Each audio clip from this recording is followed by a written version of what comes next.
خاتو بگنە زۆر سپاس بۆ چاپەکەتە بەڕێستان ئەندەم پەرلەمانی فیدراڵی سەر بە پارتی چەپەکان وەک ئاگادار حکوومەتی ئەڵمانیا وتی دەمانوێت پشتیوانی خۆپیشاندەرانی ئێران بکەین باشە ئێوە پارتی چەپەکان داواتە لە حکوومەتی ئەڵمانیا چێ دەتانەوێت ئەوان چۆن پشتیوانی خۆپیشاندەرانی ئێران بکەن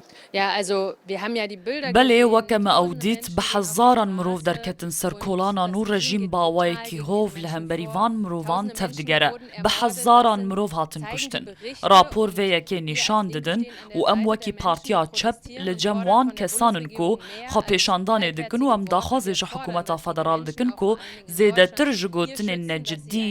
em daxwaz dikin ku ew mirovên li vir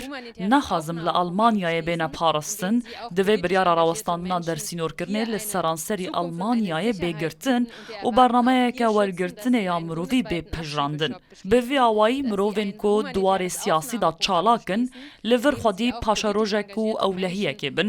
duwarê siyaseta derva da jî em ji hikûmeta federal ji gotinan zêdetir çalakiyan dixwazin. خاتو بگنە بەڕێستان وەک ئەندام پەرلەمانی پارتی چەپەکان ئاگادارن کە ڕۆژی دووشەممە ئەحمەد شارع سەرۆکی ئێستای سووریا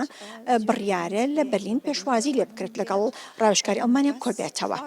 باشە ئێوە وەکو پارتی چەپەکان داواتان چییە لە ڕاوێژکاری ئەڵمانیا و هەروەها ئێوە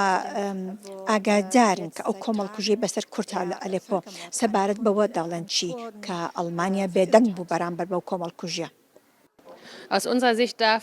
Li gorî nêrîna me nabe Almanya bi tawankarekê şerre baxe diviya bû ew nehatibe vexwandin